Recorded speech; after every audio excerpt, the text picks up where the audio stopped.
There we go. Edmund, sorry. Okay, so just to let you know that the conversations that we're talking about are hard. They're not easy and they take time. And it also takes um, a lot of patience, a lot of patience. And it's not comfortable. I've had many of these conversations now. They're not there. If you feel comfortable doing them, then you're probably doing them wrong. So, but it's okay because that's all part of learning how to build a union. And what I mean by that is that the AFM typically has not acted like like a normal union. We've always relied on the fact that we're professionals. We're uh, basically uh, what they call professional union members or people who have a high profession. But the truth is, we are all workers. People tell us that we play our instruments. No, we don't play our instruments. We either practice, rehearse, or perform. And they have to start people have to start realizing that we do not play our instruments. We perform our instruments for money. Yes, we enjoy the work, but this is what we do. This is our profession. And with that, I'll hand it off to Nate. Thanks, buddy. I would give equally glowing remarks to Edmund. I'm sure many of you know him. He's certainly well, I wouldn't have thought we would needed to do all these trainings and seminars and conversations had it not been for some excellent leadership and guidance from my buddy Edmund. So thanks right back to you. Um, I'm Nate Omdal. For those of you that don't know me, I am the vice president and organizer at the Seattle local. This was yeah, like Edmund said, this was something that a lot of us have been sort of hinting at needing to get done. More conversations, more opportunities for folks to get to know each other, get involved, learn from each other. And that's just what we're trying to do here. I'm really optimistic that this will be the first of a little series on this conversation because really when you're talking to somebody about thinking about how they operate as a business person, their artistic career, all the things that come along with the larger conversations around our union, those can be pretty difficult conversations, and then one that we do need to hold some time and space for so that we can train ourselves so that we can train others. I would like to ask my friend and colleague Amy Lazert to give a little opening remark. Amy is on a little group with me we call up in Seattle the Theatrical Federation, which is just really it's just the theatrical unions meeting once a month to just share stories from the trenches. And Amy is not specifically a musician, although she's uh, as kindred a spirit as we will ever find. So Amy, please. Yes, and I want to take a moment to thank you for keeping us all together on the Theatrical Federation working group, keeping us all sort of in line. And also Nate and I were both at Cornish at the same time as students, although he was up at Cary and I was at the main campus center. Looks like there might be a question. Should we handle that first? Okay. My name is Amy Lazert. I am a VP and instructor liaison for the Cornish Federation of Teachers, which is the teachers union at Cornish. So we work with music teachers, fine art teachers, theater teachers, all the different teachers who work at Cornish. We represent in their capacity as teachers. So I'm proud to be the VP and an instructor liaison. Instructor is what we call adjunct teachers, which some of you might be more familiar with that term. And I'm just really happy to be here and chat with you all about this really important topic. Thanks, Amy.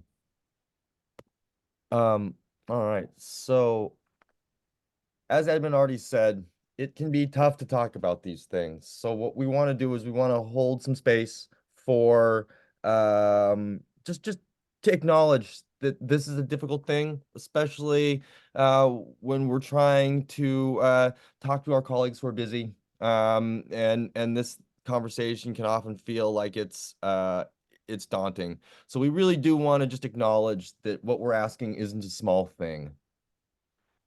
The other thing before we go on is just to make this clear, what we're talking about today is not trying to introduce you to somebody new. This is talking to your colleagues. We're gonna assume, yeah, thank you for that little preface. We're gonna assume that a lot of this is, you know, there may be somebody in your, a friend of yours, a colleague of yours that you would like to talk about some of these things with, but it just maybe feel inopportune, or you're not sure how to broach the subject, or we're hoping you can find some things here that you could share with your members, share with your board members, about just talking about all the stuff that we're doing. It's been said that we need to share all the great things that our union can do for you. Well, that's a pretty tough conversation. So that's hopefully where we can start here.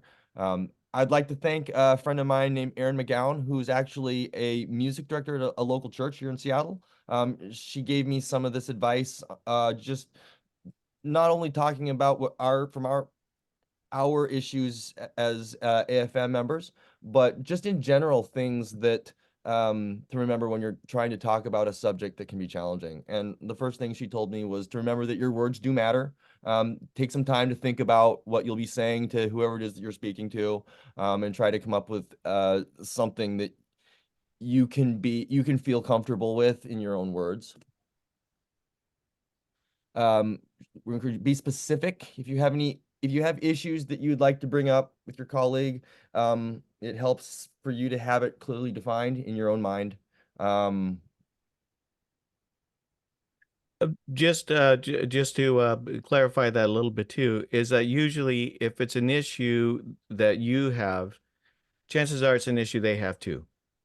And you have to actually, you can lead them to those issues by asking open-ended questions like, hey, what did you think of the gig tonight? Do you think we got paid enough? Or, whatever the issue is that is on your mind, try to engage them about the topic that they are the most interested in.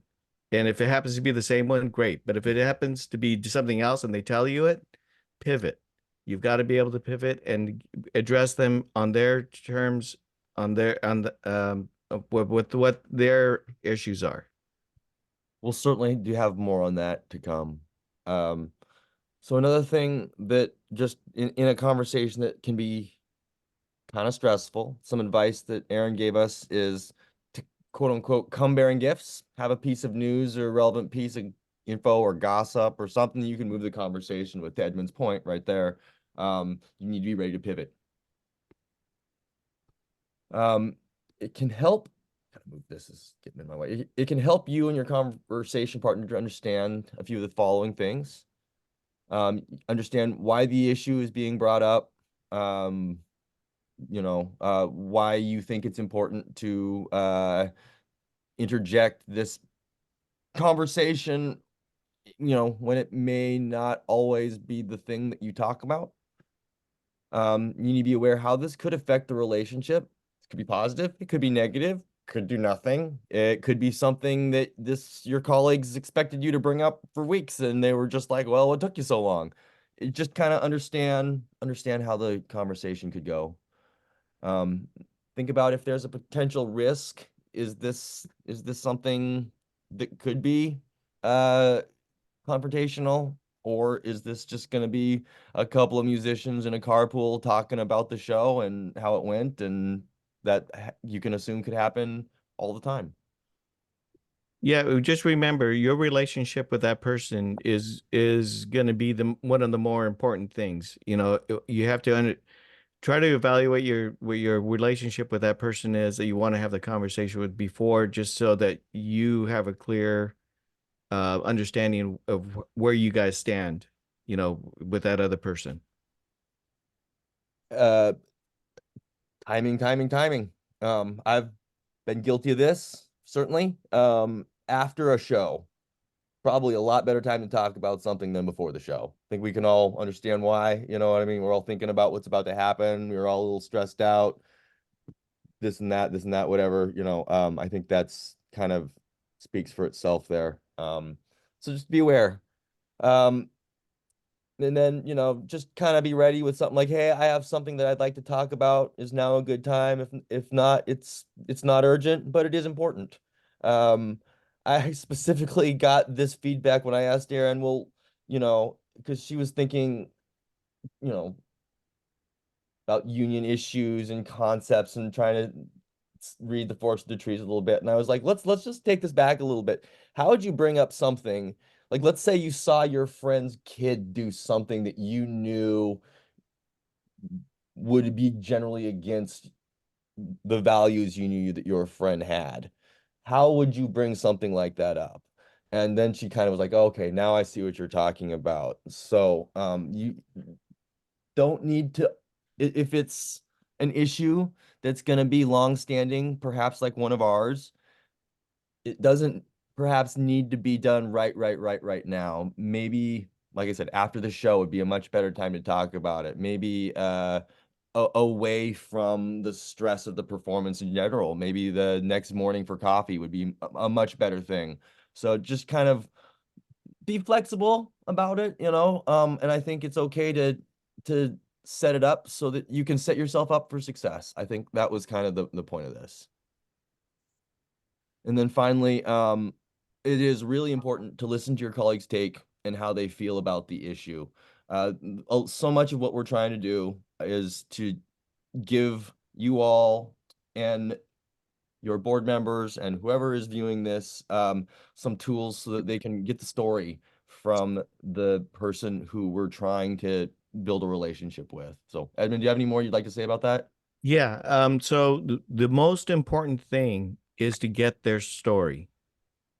That is what the longest part of the conversation has to be, is about they have to tell you what it is that is bothering them, or what it is that their biggest issues or the biggest struggles.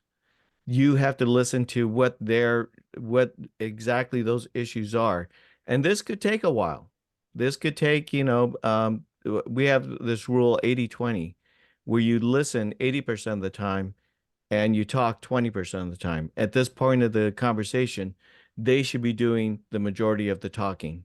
They have to actually start opening up to you about what is important. And you know what? The hardest part in this is to stay silent, because we all want to talk and say, hey, yeah, I know, I understand. You can say that, but if you jump in and say, well, my experience was this and this and this, don't do that. Just let them talk. That's really, really important. I've made that mistake, certainly. Amy, if there's anything you'd like to add, please chime in as well. Just if when you're listening to your colleagues' take and you're listening to how they're feeling, that's super important, making people feel heard. But to build confidence in the union as a structure that can help people, it might be helpful to be able to tell them what you're going to do with that information. Like, oh man, that sucks. I'm going to write an email about that. Like I'm going to make sure that I'm passing the information on. So just have an idea about what you want to do to capture that information and to move it on to a place that it might be able to be better handled than over drinks at the bar. Right. And then the other thing too is that actually comes to the second part of the conversation, which is giving the vision of what we could do together. But Nate, why don't you go on with this visualization exercise? Cool. All right. So this is a little different for a seminar that I've planned for those of you who've been, another one that I've been to. But I'd like to thank the executive officer for the MLK Labor Council, who happens to be the Secretary Treasurer, Katie Garrow, who a handful of years ago, I'm going to say 3, actually married a symphonic percussionist. And since she did that, I gotta say, she has become quite insightful into our issues as AFM folks, but bringing a perspective of having to lead a largish county labor council. It's for me, it's been invaluable. She's been a wonderful sort of a translator for me when I say, well, what about how am I going to do something with this? And she can look at me and go, let me think about it for a second, Nate, because yeah, you guys are a little upside down. So she suggested a couple of these little visualization exercises to just kind of put ourselves, I mean, just remember our own experiences. And I think doing that will probably remind us why we're here, but also how difficult it kind of is to go through some of these conversations. So, to start out with, let's remember a time when we all had to do something that was stressful. As musicians, that could be a big solo, a jury, or the need to drive from one gig to the other during rush hour. So, the concept here is let's just remember that we all have to do things in our daily life or in our career as musicians that are kind of big deals, kind of stressful. So I'm sure that does not take long for anybody in this room to think of something that causes them stress. So in lieu of needing to sit there with meditative music playing for 90 seconds, which I did think about doing, I think we can just talk about how avoidable was the factor that caused you stress? Was it something that you could have done without, or was it something that just had to happen? Like in my example of I put that in need to drive from one gig to the other. Traffic in Seattle can be um, challenging because of the quantity of cars, but also the limits of working streets. So while we may not be the biggest city in the world, often our streets are only large enough for two cars or even one at a time to go down. And it just takes time to inch your way at certain parts of the day when there's a lake in the way and you have to go around it. So that's not super avoidable. But as a musician, every musician I know has a way to mitigate that stress or at least prepare themselves for what's ahead of them. Planning ahead, right? Like I personally, I just have my GPS talking to me all day long, telling me how long it's going to get for me to where I'm supposed to go. And as soon as it hits that magic number, I got to put my shoes on and walk out the door. So that's just kind of one example. Just to think to yourself, what are some of the things that you would do to limit the stress in your example? And I suppose the takeaway here then is how would you apply that to this conversation? How would you make the conversation about talking about the union or talking about another aspect of what we do? How would you set yourself up for a little more success? So that was the first of these little exercises. But I think it's important to just kind of remember that we've all had these experiences and we've all had to come up with tools. And those same tools we think can probably help you in these conversations. So, all right, moving through this. Cool. We're about a third of the way through this, and we're about a third of the way through the time. So we're right on schedule. So some things to focus on. So this section was more or less I got a lot of help with from the lead organizer here in MLK. His name's Peter Hasagawa. And he suggested that we have a little part on just reviewing what some tenets of community organizing can be. So one thing that may be a little bit of a challenge from office to office would be that community organizing might not necessarily need to have a contract as a goal. I remember when we were working with Fair Trade Music, which some of you may remember from a number of years ago. One of our challenges was that it was not the appropriate situation to enforce a contract. So we needed to come up with something else that we could speak to venue owners about. And what we did come up with that would start to speak to some of the concerns that a contract in this situation would address is just more transparency from the venue. And we were able to work with the musicians that played in venues as they came up case by case and speak to them about what they thought transparency would mean for them as they played in these venues. Sometimes it was seeing receipts from the bar as Part of the compensation was based on bar sales. Some of it was um, just having more available information about staff and who was going to do what the night of the show. Some of it was very, very simple because it was just a little coffee shop sandwich bar and there wasn't a whole lot of need for a whole lot. But just to have an agreement that said if there was any problems, there would be a point of contact. That was what a lot of the communities just in these kind of small pockets we were able to do for them. And it went a long way to helping them achieve a little more equity in their workplace. Yeah, before we go on that one, just remember that after you've had this one-on-one, the first part of the one-on-one conversation where you get their story, you find the thing that is irritating them the most.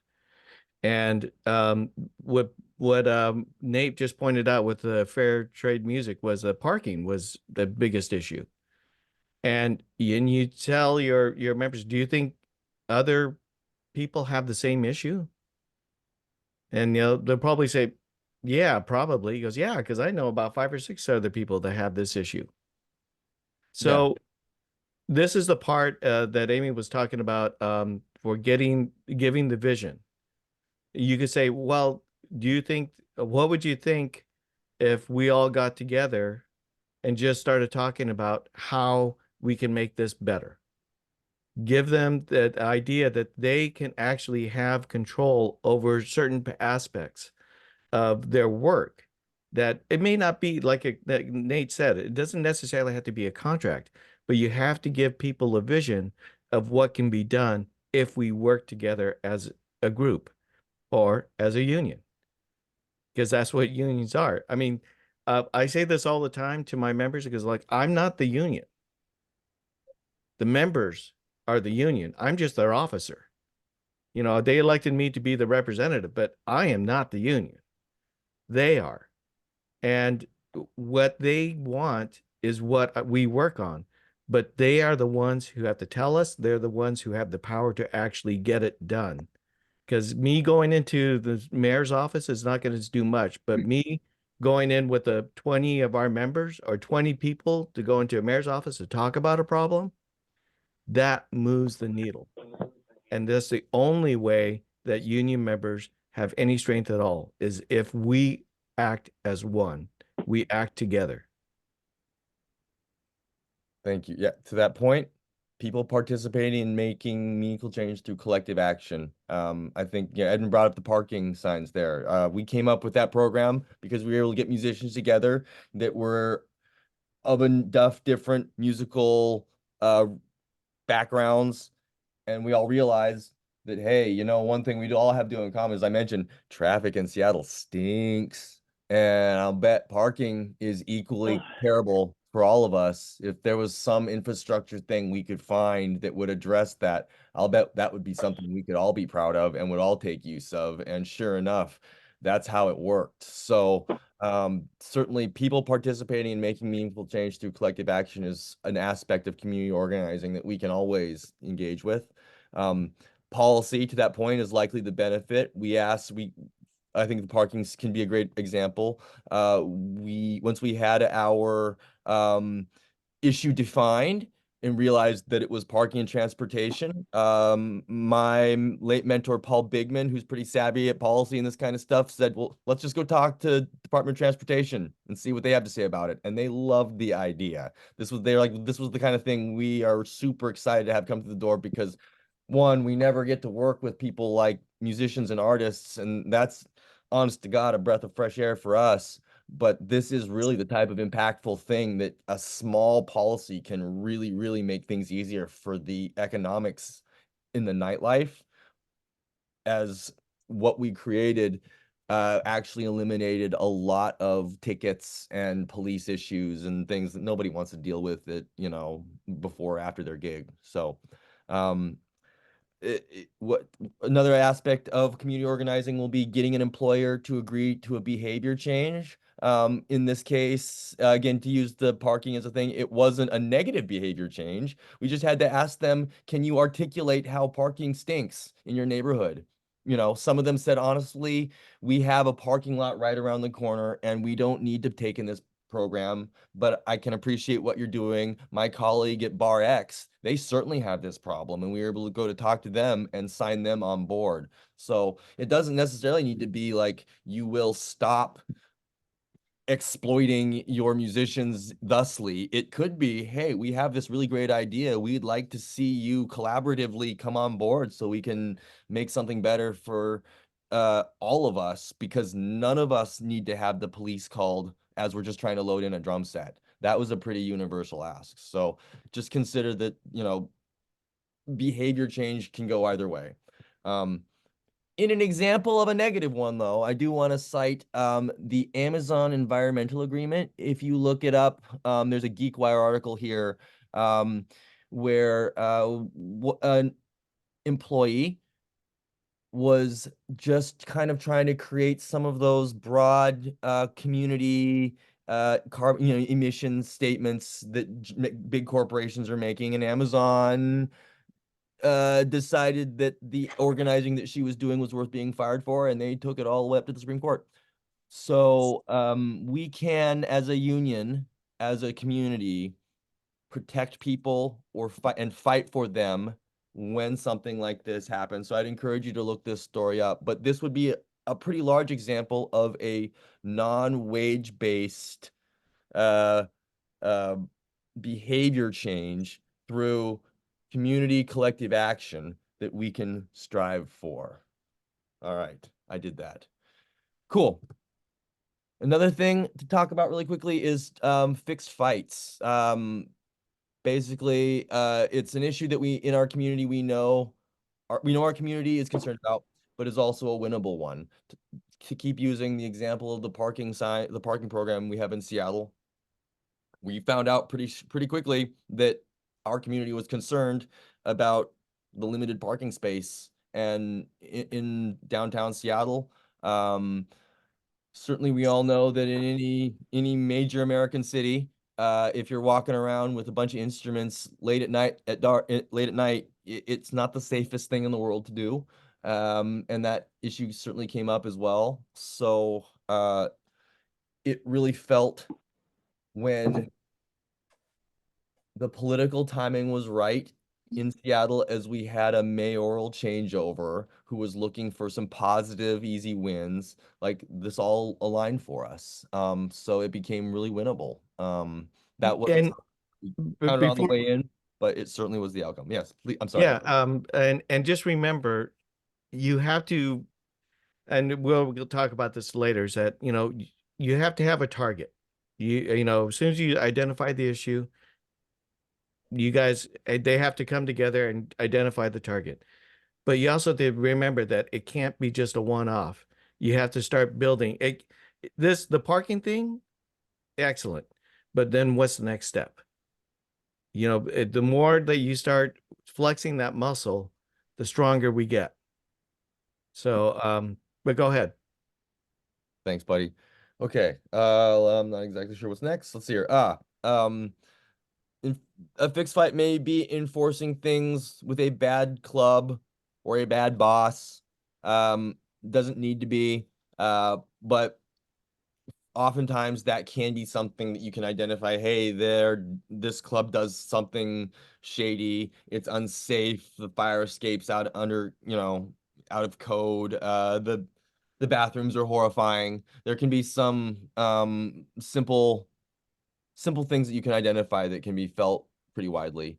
One option would be you could try to achieve the right to look at financial records. Looking at doesn't mean you're enforcing a wage standard. It could just mean that you have the right to see what the take was for the night.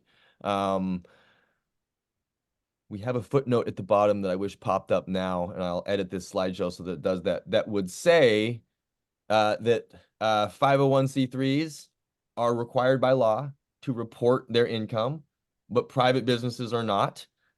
So you may be able to find a shorter term solution, like in a nightclub.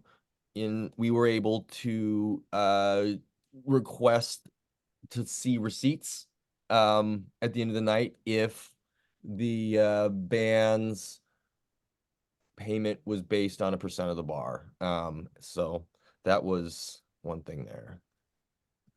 I also just want to chime in real quick on financial records that if you are in bargaining with that particular institution, whatever the institution is, and they say, we can't afford A, B, C, D, E to raise your wage, to pay for your parking, to whatever, that makes their financial records subject to bargaining. So if they say, we can't afford to, you, if you are bargaining or whatever unit is bargaining, may request to gets to look at those. You know, they have to prove it to you if they say we can't afford this, which might be more applicable to larger institutions like Seattle Opera or the Symphony than say your neighborhood club that's, you know, just being sort of crummy.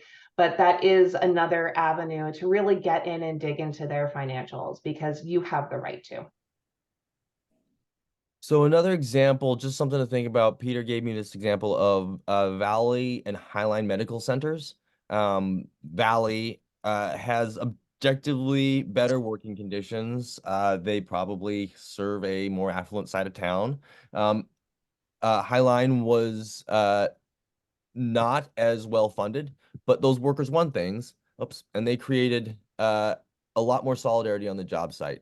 So I think the point of that was find a fixed fight that you know you can win because people are going to feel great about it on the other side. That's certainly how we felt about the parking signs. There was a lot of really, really awesome community solidarity for about 3 to 6 months of musicians taking photos next to the signs and sharing it with all their friends saying, hey, this is awesome. Check this out. We can use this. We got reposted internationally. I lost count of how many times I was contacted by other cities from other continents about that program. I had the one that got me was I had a really, really engaging conversation with a city worker in Dublin, of all places, who were like, we really would love to do this thing too. So it can be, these fixed fights can really go a long way.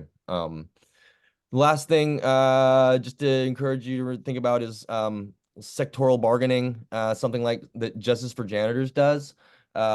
Justice for Janitors is a national community-based campaign in collaboration with workers, organizations, policymakers, yada, yada, yada, and more to create jobs and access for all workers. So, much like some of the organizing campaigns in the AFM, this would be a non-membership based collaborative opportunity to just create access, create awareness with policymakers. And I know that these types of things, there's not like a real lot of win-loss to this. It's just how many ears and minds can we reach? So consider putting together an organizing campaign similar to something like Justice Like Janitors that can be a community-based campaign. And also to remember that Councilperson X will listen to you because you live in their district. That's always super powerful. Your local elected officials will always listen to you because you are likely going to keep them in office or not. So feel free to remind peers and colleagues that if we go and talk to these elected officials, granted, we're not going to expect the world from them, but we should expect them to give us an honest listen, because if they don't, we can certainly be a part of their removal from their position. And there's that footnote that I wish appeared earlier. 501c3s are blah, blah, blah, blah, blah, blah, blah. Thank you, Amy, and Edmund for covering that so well. So just also remember this about talking to council people or any elected official.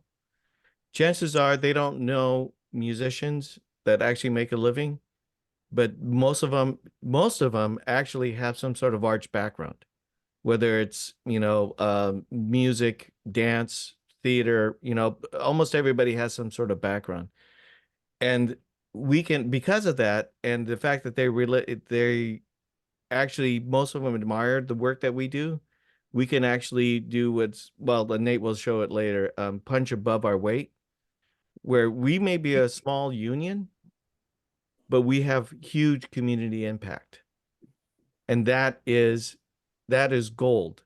We can actually, one of the things that I did when I was in Sacramento, when we were working on legislation that affected independent contractors, I went to Sacramento the day before and I just started knocking on doors.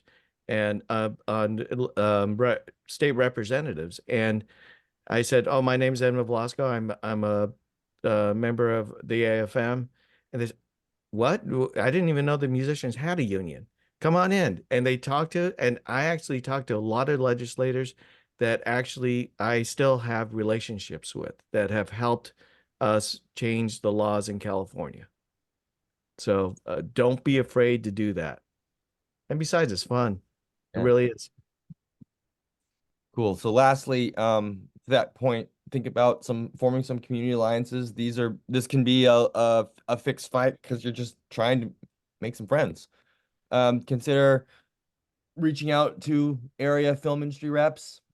We all know from watching the SAG-AFTRA Writers Guild and now our own union, we're all certainly colleagues with that employer. Statewide, I know film incentives come through, and a part of that certainly does include our workers. And film industry workers representatives are usually pretty key in creating some funding opportunities that kind of will ultimately filter down to all arts workers. So good place to start.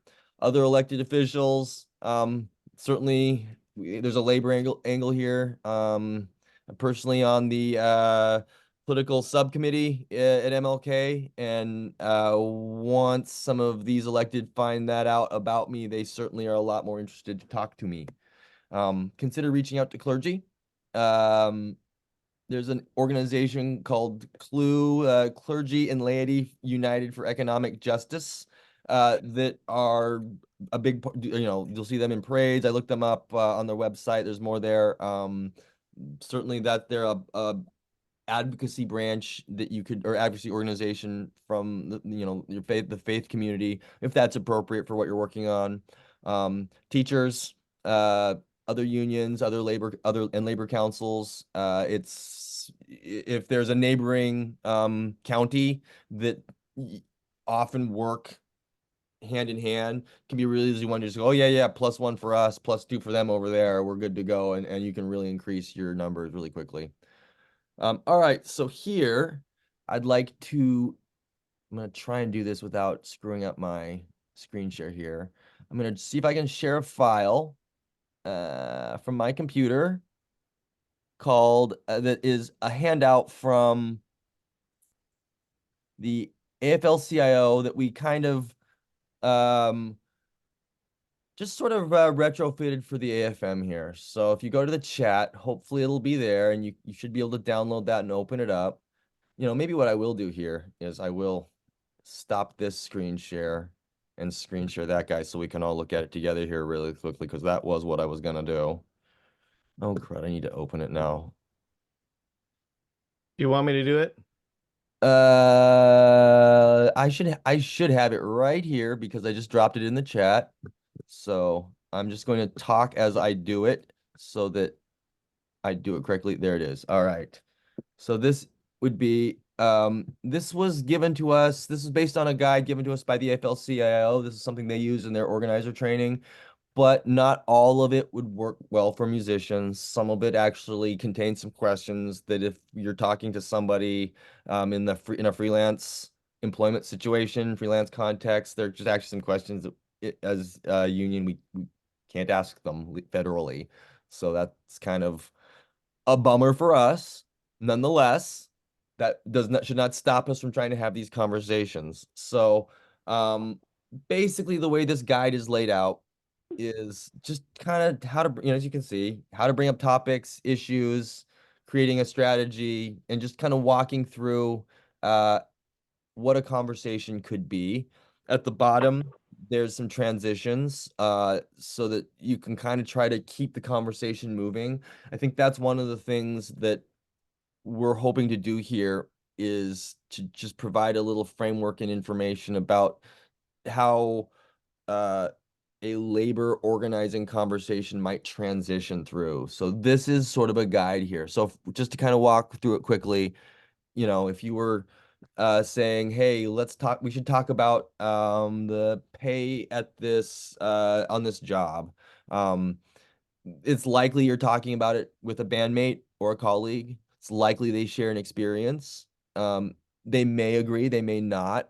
But the idea would be to kind of move a conversation to how can we win together, and have an idea of just some things to say. But then here at the bottom of this first concept, to Edmund's point earlier, get them talking about their work and their experience, and what they would like to see. Because as we're probably going to find out through exercising the points in this guide, there's a lot of overlap. Once you get an issue, be prepared to ask some questions so that you can get the full story. Be prepared to dig deep. And then something that we try to do as AFM staff that I think we do more as musician performers, creatives than we think we do is a power analysis, which is start to think about how others might feel about an issue.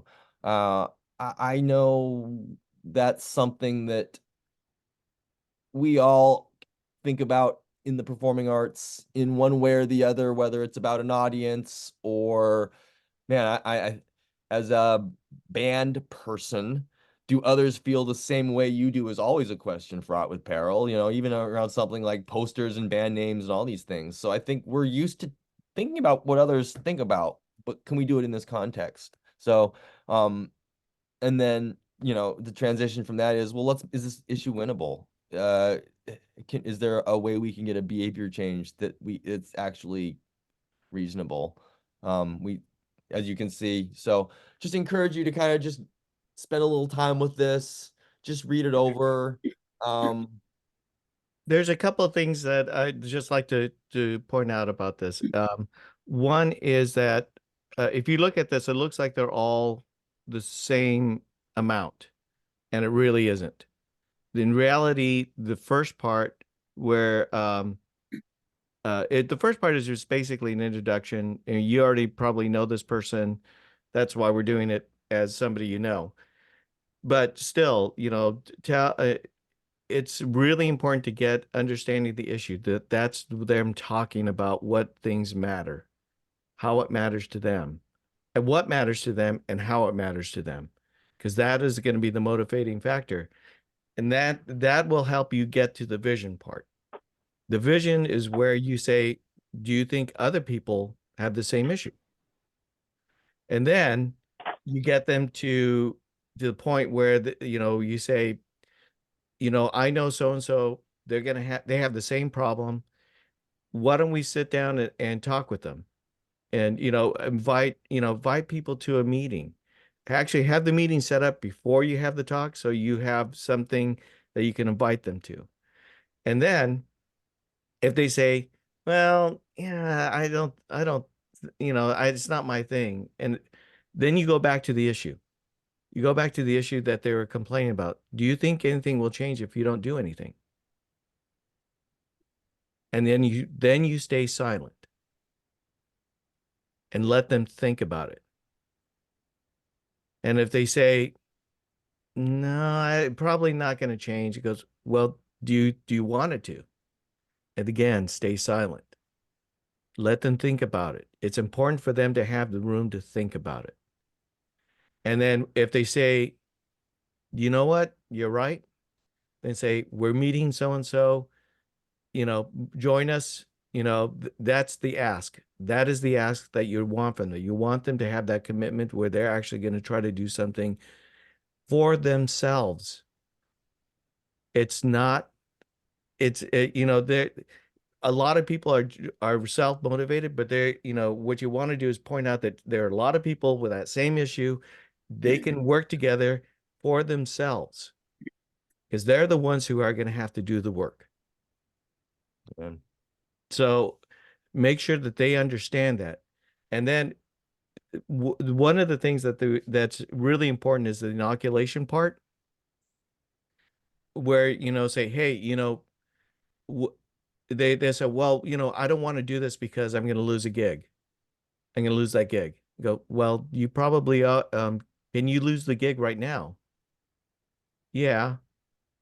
Well, then why are you so afraid? I mean, because if the answer is that you might lose a gig anytime, any place, anywhere, what are they afraid of?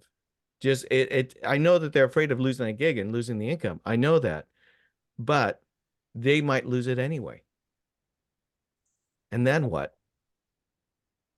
I think So the point of these, what I really did like about this is, and Edmund makes just that's the point. Having those questions ready to go. Will things change? And then sitting there and, I think we've all seen an organizer that we respect do that with somebody where it's just a simple, straightforward question, but that can be so powerful because it's like, well, do you think things will be different if we don't do anything else? So yeah, so when you get to the inoculation part where you try to say, okay, these are the things you're probably going to hear. Like, for instance, you approach an employer and say, you know, we want to do this. Oh, well, you don't have to do that. I mean, we're one big happy family here. You don't have to do that. No, you're going to hear that. You can hear, in fact, there's even bingo cards that are, we call them bingo, uh, during negotiations, bingo cards that have all the things that an employer might say. And sure enough, you hit every single one of them in almost every single negotiations. Oh, you don't need that. We're just a family. Or, oh, you're not being reasonable, or, whatever. You're going to hear all that stuff. I But think that's what Starbucks was saying, right? When they right, were pushing right, we don't want anybody getting between us and our workers, and their workers are saying like, you're getting between us when you're not listening to us and putting us in crappy work situations. right. Yeah. So don't be afraid to let them think about it. And if they say no, that they're not going to come, you say, okay, I understand, but would you please just think about it some more? And then you could talk to them later. But it's really important for you to actually have that, give them the space where they actually make the decision for themselves. And chances are they will act in their own best interest and join the group. Because we all know that it's much harder to go it alone. It's so much harder to go alone. I mean, if there's that old saying, if you want to go fast, go alone. If you want to go far, go together. And that's what it comes down to. The union is not about somebody getting elected in the office. It's all about moving workers to work for their own benefit, to make their lives better.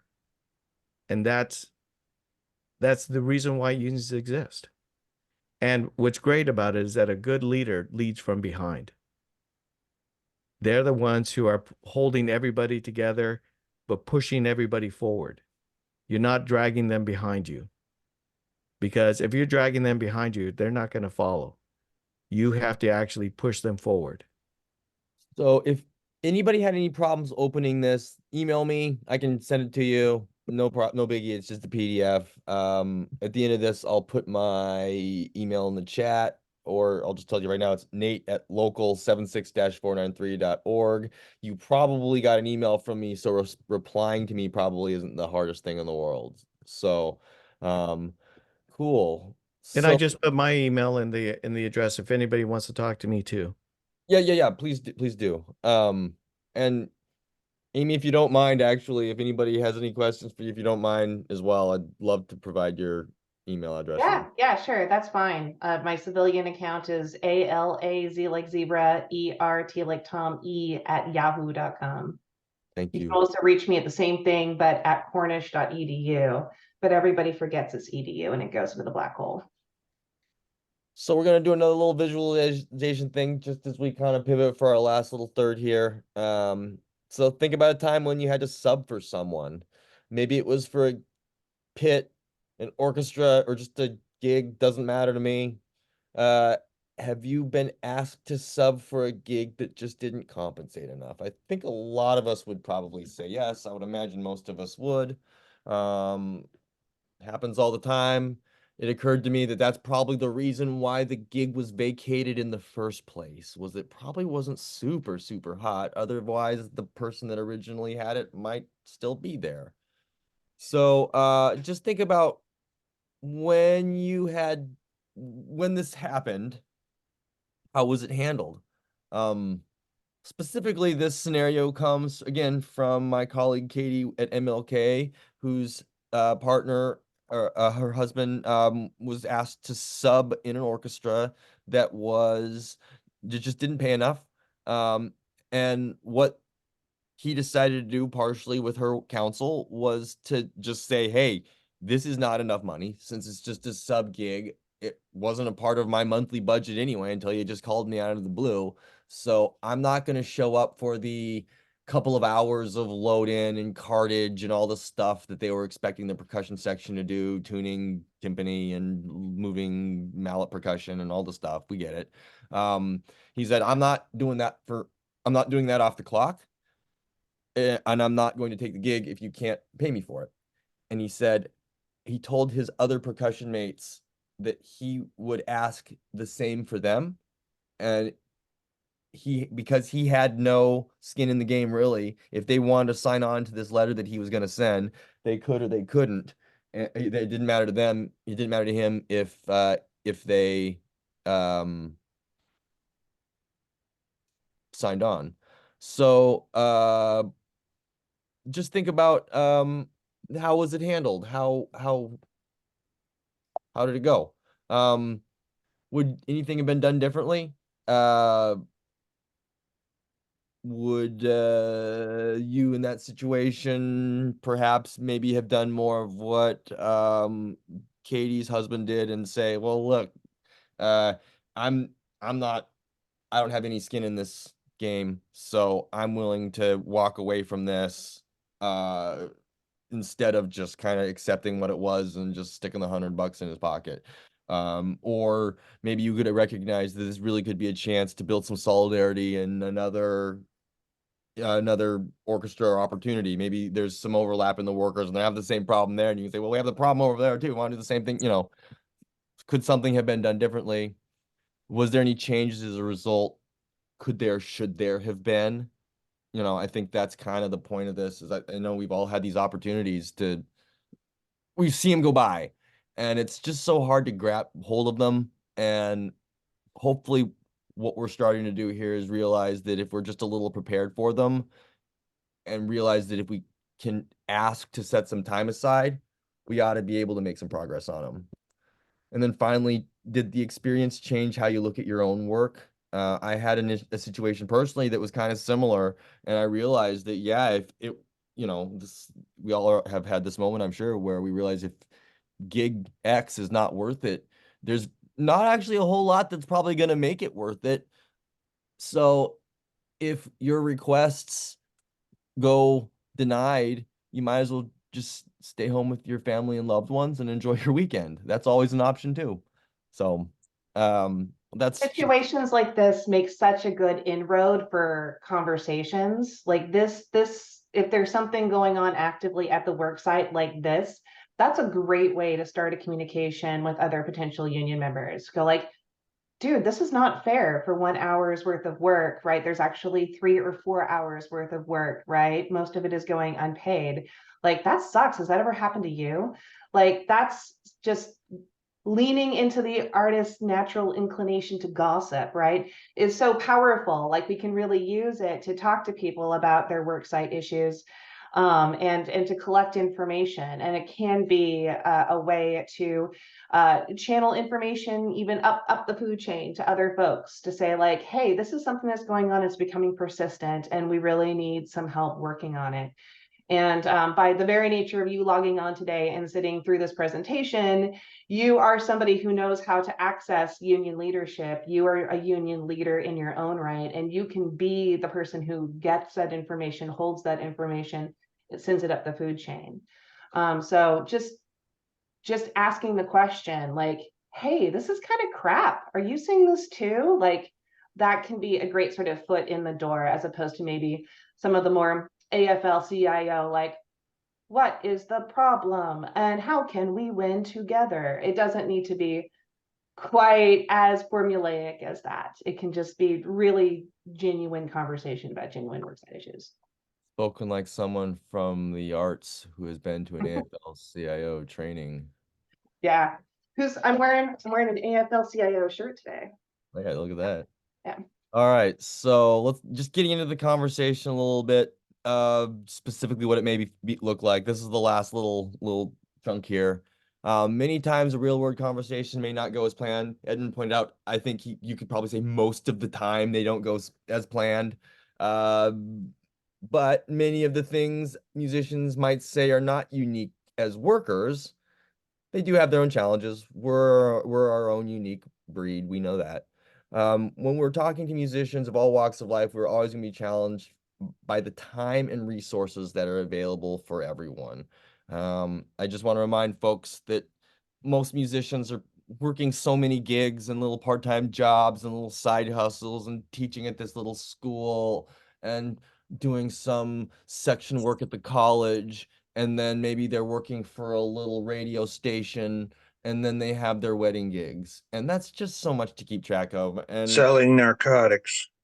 so like, all of the above, narcotics take time. You have people coming to your house at all hours, and you need to take care that their time is anyway. I've never sold narcotics. Here are some very common responses to some very possible ways to respond. I have I think we've all heard things like this. These are not, these may be you specifically worded from musicians or by artists or creatives, but the themes of them, I can promise you, are universal throughout labor, as I'm sure Amy can attest to. Really appreciate what you're doing for everyone. I don't have the time to commit. Well, can you do something small? Sign a petition, watch a video, share a link that will help get the word about what we're trying to do. In parentheses, you do need to have something to ask them to do.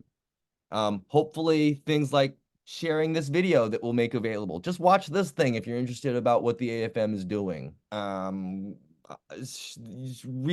the little AMPTP negotiation Facebook, banner thing for your profile picture. Just do something like that, but have 2 or 3 things ready to go. So you could say, here's something that'll take you 90 seconds, but it would really help the cause.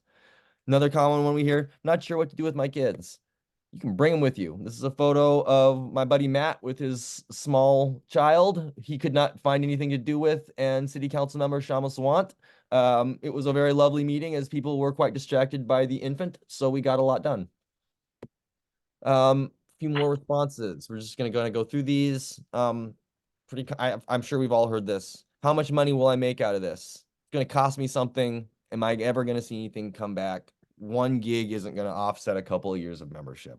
This is true. This is a tough one, and this is one that I think, especially folks from small locals, can feel, as opportunities are going to be different from in huge cities. Something you can say to them, no problem. The FM has lots of grassroots local organizing that would love to have your participation. We'd love to see you at an IGM, Fair Trade Music, or any subcommittee meeting. Or if you're strapped for time, anything you could do to help us out at our next action would be great. Just one more thing to pile on there. If they're worried about the money, there's 2 things you can say to that. One is that being part of the union is not a membership. It's a social movement. And we need your voice. And the other thing too is that your money actually speaks. Yep. The reason why I say that is because, look, the dues is our money. It's not the government's and it's not the boss's. It's our money, and we get to decide what to do with it. And that's the power, this economic power that the dues actually is part of the economic power that we can actually start wielding if we have enough members. We can get things done. But you have to understand that it's not about the dues. It's about the social movement. It's about what we can do together. Something that I brought up on many occasions. It just happens in front of people. If someone's traveling and they have their instrument always point out that the reason why they can take their instrument on that airplane is because the AFM every time pointed out it's the most important piece of legislation that's dealt with musicians in the last 100 years, that you don't have to check your instrument anymore, and you can call them on that by pulling out your union card at any point. I've done it. We've all done it. It works. They take special care of you now. They didn't before. It's important. And Yeah. it's a tangible benefit that we've gotten from that. That what do I get out of this? Well, this is what we have gotten as a organization for you. And all musicians benefit by it. And just remember that it wasn't just the leadership that did it. All the musicians got together and said, "No, we need this." Oh, definitely. I was one of those Yeah. musicians. Yeah, exactly. We were all part of that. It's like, hey, this has to end, and it has to end now. Now, yes, I remember that. And that was one of the biggest power plays that we've done, like you said, in a long time. And there's no reason why we can't still do those things to help make musicians to be able to make a middle class living again. Look, there have been about 100 years of legislation that's been written to actually restrict how musicians can make a living. We're talking about the Anti-Petrello Act, or the Lee Act. We're talking about the Taft-Hartley Act, which specifically points out to musicians who belong to orchestras that have a budget less than $1 million, they have to be, they are not subject to the act. We have been actually legislated into the margins of society, and we can actually change that now. Cool. If Just to we show have that enough members. And the thing is that Petrillo did good things and bad things. Sure. But what he did was he was part of the conversation all the time. Right. And it was part of, I mean, listen to old time radio. Every musician, it was about him always. Oh, yeah. So one thing and I want that was the not to first cut you time off, we Michael, Bigfooted anybody in a long time. But Yeah. I want to Go share ahead. just to show that great minds think alike there, my guy. One thing I actually I don't want to announce it because I haven't done any of the work yet, but as part of this series of lectures, one of the things I have on my list of topics to cover before the year's over is travel. To your point, that was such a major piece of such a major victory for the AFM, that something that we can do as a subcommittee, mentioned a number of times, have something for people to be engaged in. Well, I think I would imagine a lot of communities would really, really benefit from some education about their rights that the AFM has won for them with travel. I get those questions all the time. I'm sure you do too. So that's a great topic of something that we can do to build some relationships, put some information, provide some education. And just remember that the union is the musician, so we've done it together. Right. And another thing that has been a benefit for me that I point out to people who travel is it's much less prevalent now that we've shrunk so much as far as numbers of locals. But when I was traveling in the 90s and early 2000s, when I would pull into a town, the first thing I would look up is, where is the local? Give them a call. If you have a problem, I've never called a local having a problem like a drum seat missing off or we're having a problem with our PA or something, where the local didn't come out and it was like fixed in 5 minutes, because they help road musicians. This is something that you can point out to people all the time, that like, if there's a local in the town, if you're a member and you call them up and say, I need help, they're going to help you. They better. If not, then. You know, they're broadly, something I've told musicians, and maybe a little glib, and it might not be something I use in every conversation, but it's worked from time to time, is just the kind of the concept of this is a way you could put your money where your mouth is, or your mouth where your money is. I'm not sure exactly what's more applicable in this situation, but there aren't a lot of professional organizations that will provide advocacy opportunities for musicians as workers to advocate for their rights and for their economics. And that will always carry weight, especially, as we mentioned before, like building some relationships with electeds. There's a lot of power that does come through that labor relationship. So, and to that point, we need to start to look to our labor colleagues to improve the lives of everyone in our region. To that example, advocacy for affordable housing is certainly an issue in Seattle, and I'm sure it's an issue in your city as well. So, just to continue on with this, how will a handful of musicians be able to make a difference? This problem exists across the country.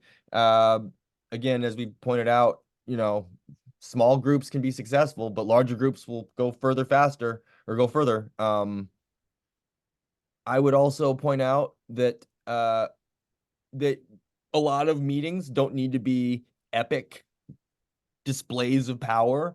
A lot of times you'll just need a handful of articulate individuals that can come in and speak to an issue. Small groups, not saying that they're insulated groups, but you don't need to feel like you need to organize the entire city to come up with a citywide solution sometimes. Again, to go back to the parking situation, I think the ultimate group that kind of advocated for that was probably around a dozen, 10 to a dozen. We kind of had some folks that did some different things, so it wasn't just kind of all one genre speaking for one thing, but we found some rockers, we found some jazz kids, we found some hip hop people, we found some classical musicians. They're like, yeah, doesn't matter what genre you play in, driving there and parking there is virtually impossible in this city. And that was really impactful, and it didn't take more than that handful. And to Edmund's comment earlier, musicians can punch way above their weight. For example, in Washington, our GDP for the arts is really high. It's higher than it's more than twice what construction is. And when electeds do start to realize what some of the economics we bring to the conversation are, all of a sudden the small group of advocates that we may have brought realize that they are indeed much more powerful than they may have perceived. So again, to that, a small group is better than one, and you are right.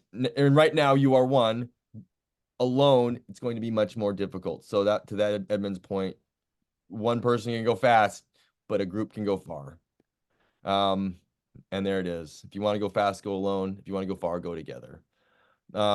Finally, I can't be the face of this problem. And again, the best way to safeguard against some real negative consequences is to show that the larger community wants to see progress. Just to kind of summarize a lot of what we talked about, by having a group articulate a problem, you can provide some safety, you can articulate it better, you can really, really show that it's the community that would like to see this, and that can be really powerful when you're doing something like trying to suggest a behavioral change.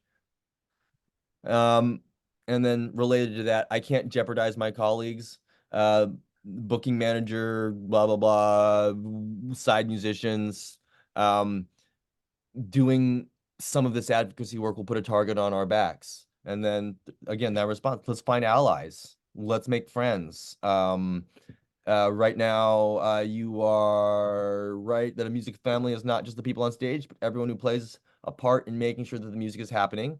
Let's come up with some ideas and individuals who have some distance from the trade, and let's share our stories with them. We need to build solidarity for an issue. That's something we can do. So to that point, like talking to labor, like, Edmund mentioned earlier, a lot of times Teamsters are down for stuff. I mean, go talk to them. They love to stir some stuff up. So Edmund, But you got something to say? Can I share an example from another Please. union? Please. From ATA. My brother was organized with ATA at one point. He was a mechanic working on the Sound Transit trains, and they were a small unit. There was only maybe 7 or 8 of them that were at this one particular work site, and they were nervous because if one of them stood up to be the shop steward, that person would have a target on their back, and it was really small. So what they all got drunk one night and decided what they were going to do is they were all going to become shop stewards. If they were all shop stewards, they couldn't fire them all. And I thought it was brilliant. I suppose it's like the Spartacus thing, right? I mean, we all know that one, right? It's certainly an aged analogy, but it does work. You know what I mean? If it's like a bunch of community officials, business owners, creatives that are all saying, "Hey, this thing sucks," it is pretty hard to pick them off.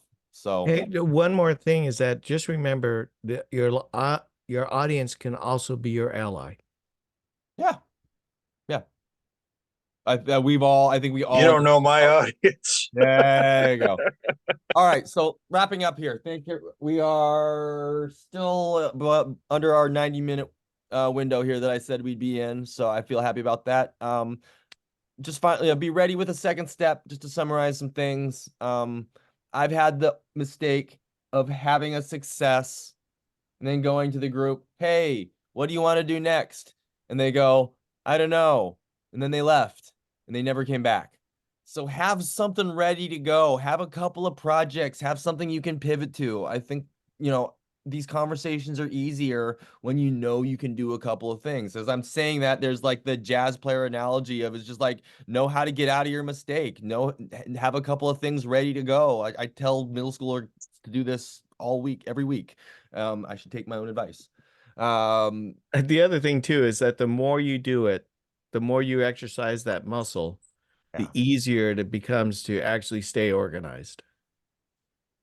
Cool. Remember, musicians and artists know the difference between a first rehearsal and a last rehearsal. So don't show up to something that has zero thought or execution behind it. That's an excellent way to burn them out or for them to become disillusioned. Again, I would say this is a lot of personal experience. Something it's been said, timelines are great. Just telling people how long we're going to work on something, having some parameters to the project. That's a lesson that I wish I had learned a lot earlier, because I could have structured some of these conversations and asked so that they weren't so open-ended and didn't present as just asking somebody to take on something that they really don't have a time in their life to do, which would inevitably be hard to keep them organized in. And then finally, how do people buy in? They win something. Is that possible with what you're organizing? Can that be done? Can that be done in a short term with a short-term goal? Just, a lot of this is, go back to that fixed fight thing. When you're talking to a musician, when you're talking to a prospective member, having something that we can feel good about quickly is, I think, really important. So finally, our last little visualization exercise here is let's try to remember a situation that didn't pan out the way we had hoped. Was there an opportunity or turn of events that would have been made easier with a different or larger show of support from your colleagues and or community? I think that's, this one may be a little more abstract, but I know I've had one of those. How can we create a more visible support for our peers? I think that's really important. A lot of the issues that we have just around folks knowing that we're out there doing things for an organization that's as old as ours is very real, and being visible is important. And just by doing positive things in the community, folks can see the AFM logo and numbers and realize, oh, there is something. And if maybe not today, maybe we can talk about it tomorrow, right? Maybe before the show's not the best time, but maybe tomorrow morning, over a cup of coffee would be wonderful. And then could that show of support be made more regular? And this comes back to something that I got from again from our county labor council. One of the one of the organizers there, staff comes from the Teamsters. Mentioned that one thing that they do is they just try to do everything they can so that their members know that the support network's in place, so that when the going gets tough, it doesn't need to be built and we don't have to start from scratch. It's visible. People understand who the leaders, what the process is going to be, who's going to be, who you can count on for what, even if it's just somebody who is going to show up with refreshments and be willing to, run down the street and pick up coffee for the rally, or, those kind of just those, it's the framework's in place. And that was something that she kind of said, maybe you can, I don't want to say challenge your colleagues, but kind of plant that seed in their minds that something that we can do together is start to create some of those ways where we can support each other just all year round, just so we know that the AFM isn't just this one little office in East Lake that has musicians come in and out of it sometime, but it's actually connected to folks in California and Joliet and in upstate New York and in Florida. And that we're all available and do show up to things like this and talk about regular problems. So thanks for joining us. On behalf of Edmund, I didn't finish the slide apparently. On behalf of Edmund, Amy, and myself, that concludes what we have. We still have about 10 minutes. So I suppose there's a number of us. It's not so bad. It's, at this point. I hope folks have gotten something out of this. If anybody has any stories from the trenches they'd like to share, questions, comments, we certainly have 10-ish more minutes. Or you can log off and we can say good night. I'll make this recording available to everybody. It's going to be up a bit, certainly on it'll likely live on our locals YouTube channel, and we'll make this available to everybody however we can. Like I said, we're really hoping that this is the first part of a series. Edmund and I have talked about how it would be useful to, after planting some of these conversation seeds, to maybe have a little bit more of an in-depth kind of a role play opportunity, or to structure some of those things so people can kind of start to practice this. I think as musicians, we can all admit that practice does actually help you with a task. So something like conversations, I think, might be of value. We will certainly kind of evaluate how this went and what we think we need to do. I'm going to put my contact information in the chat one more time. If you have any comments, something you could comment and say is you should have had a comment sheet ready to go. But if you have any comments or questions or things you'd like to offer or recommend that we add to this, I certainly would be interested in making this as strong as we can make it, because we've said a number of times we're stronger together. And I think the more we can kind of learn from each other, the better prepared we're all going to be. So anybody have anything witty they'd like to say here on the way out? Nate, I think you should talk just really quick. I'm going to put you on the spot about the Theatrical Federation's collaboration with the City of Seattle Offices of Wages and Labor around gig work, because I think that is so powerful, right? To know that the city can have your back potentially. And that wasn't always true, but you know more about that than I do, since you were working with Becca before I was. Yeah, we were fortunate enough in Seattle that I think she came from Cincinnati. A really awesome IATSE employee, business agent named Rebecca Beatty, worked in the Seattle office for a couple of years, mostly through COVID, and then moved on to working in the Department of Labor Standards. And that was just such a key relationship, and I'll totally admit that we were given a little bit of a leg up, that because she was the one that got the job at IATSE. But as a result, now she understands the trade and she understands musicians. I think her background is an attorney. It's not specifically, IATSE per se.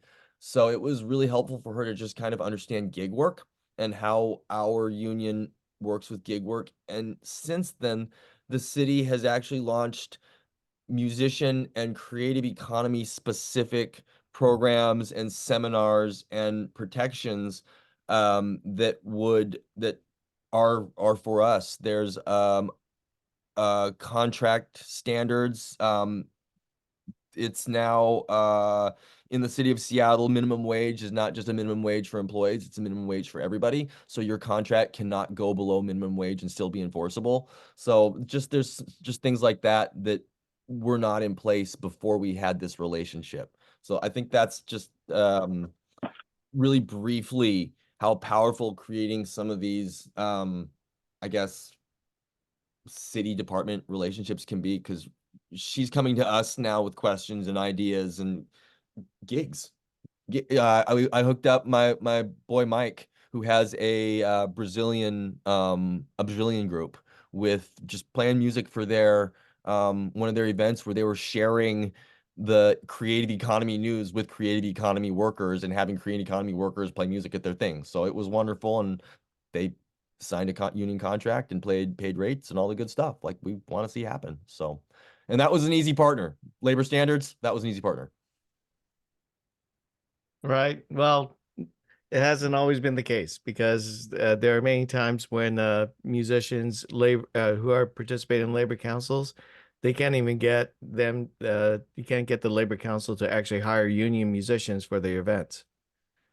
That was the case with Orange County for about a decade, and I went up to him and said, "How can you protest? How can you say that you're a union coalition if you're not hiring union workers to do the work that you want them to do?" Dig this, man. When our governor, the one that's was head of Homeland Security, she's at Stanford now, the governor of Arizona, for her inaugural ball, she hired a band from Denver.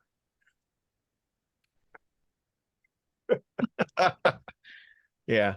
Well, the thing is that part of it is that there are a lot of people who are very ignorant to the fact that there is a musicians union.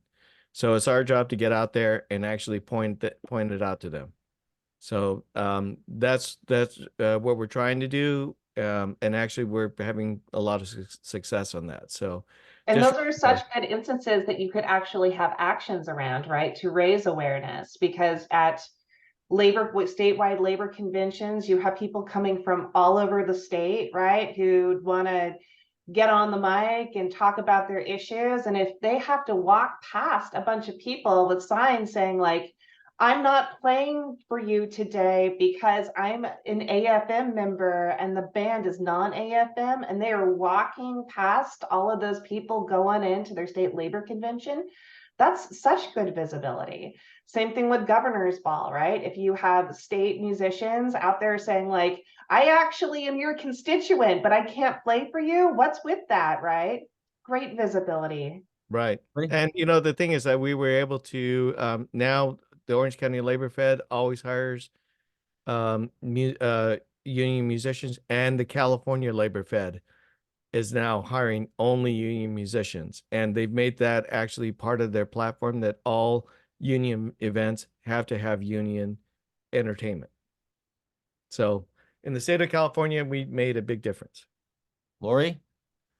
One of the things that I've seen talking to union but more non-union musicians, trying to get them interested, is they're happy that they're making more than minimum wage. I mean, I got asked to play a job for $75. It was for 3 hours. And they were happy that it was $25 an hour. And I said, well, fortunately, I couldn't do it. I said, no, I really can't do this. But I mean, how that's one of the things that I'm interested in one of the issues that I have been trying to talk to people about, and get them interested in. It's about how do you go about asking them to think differently. Yes. That sounds, excuse me, that sounds like a bylaws thing. It seems to me like Oh, uh, yeah. you should set your standards in your bylaws, and Well, then that's exactly what I pointed out to the Orange County Labor Fed. They said, making us do this pledge to hire union shops, union, look for union cards. You're not doing that with us? What's that all about? I mean, it's in your bylaws. It's it's in the pledge that you make us take. I've And specifically mentioned that perhaps the next time I need to print something, I'll just walk down to Kinko's instead of driving across town to the union place that does the union bug. If they're not even going to consider calling our office for rates, like I don't know, Mhm. man. I don't know, like that union bug thing might start to feel pretty flimsy over here. You know what I mean? And that got some traction. So right. we certainly are not without position in these places, you know. I mean, they as but with the labor fed stuff, they say all the It, time where we all go, we're supposed to go together. So you can certainly call them on that. I know in Arizona, we always had a member that one of the board members that was part of the AFL-CIO committee that went, and you had to commit to going to those meetings and being there. And, I mean, and every local should be dedicated to doing that, to making sure, because, they'll let you in if you knock on the door. I didn't see you there, Gabe. How you doing? But, So that's yeah, yeah, man. so, That's the other point of this, you know. Like if we're gonna complain, we make sure we're attending those labor fed meetings. Otherwise, it does make the complaint a little more hollow. So it's, we all know these things. So and we always provided the bands for the stuff when they needed the volunteers for a rally or something, when they were doing stuff. So when it did come to the paying gig, they would always come up with the paying gig also, so Right. it just I'm getting goes some both ways. messages here that some folks need to start dropping. So we are at 2:30 Yeah. or 6:30 when we said we would end. So I really, really want to thank everybody for attending today. When we started, I know we sure definitely had a lot of steam. So I was really excited to see that. This is going to be a series. I want this to be, we're doing this every month. Next month, we're doing a conversation with the MPTF staff. So we'll just be sharing some best practices, some ideas, some examples of programs that have taken place across the country that may not have a version in your region. So please, I'm gonna be sending out all the emails like I did for this one. Sorry if it's annoying, but that's what we're gonna do. If you don't like it, you can always tell me to No, we need those people. you know, you can do it. You know what you can tell me. I've been hearing it my whole life. So, Aaron, glad to see you. Sorry you only caught like 5 minutes of it, but we recorded it. I'll send it out to everybody. You know, Gabe, what was it that you Yeah, wanted to say? I'm just gonna say, get that flyer out because I posted on our Facebook page, and people can see it and attend. And MPTF would be a good topic. yeah, that one. This one, just kind of the folks that are here. You all kind of know me. I kind of did see this one as a little more of an internal conversation, but the MPTF certainly is one that we want to share with everybody. Mm-hmm, So, mm-hmm. that'd be a great one to share with your boards, share with your rank and file, share with folks that are on the fence in and out.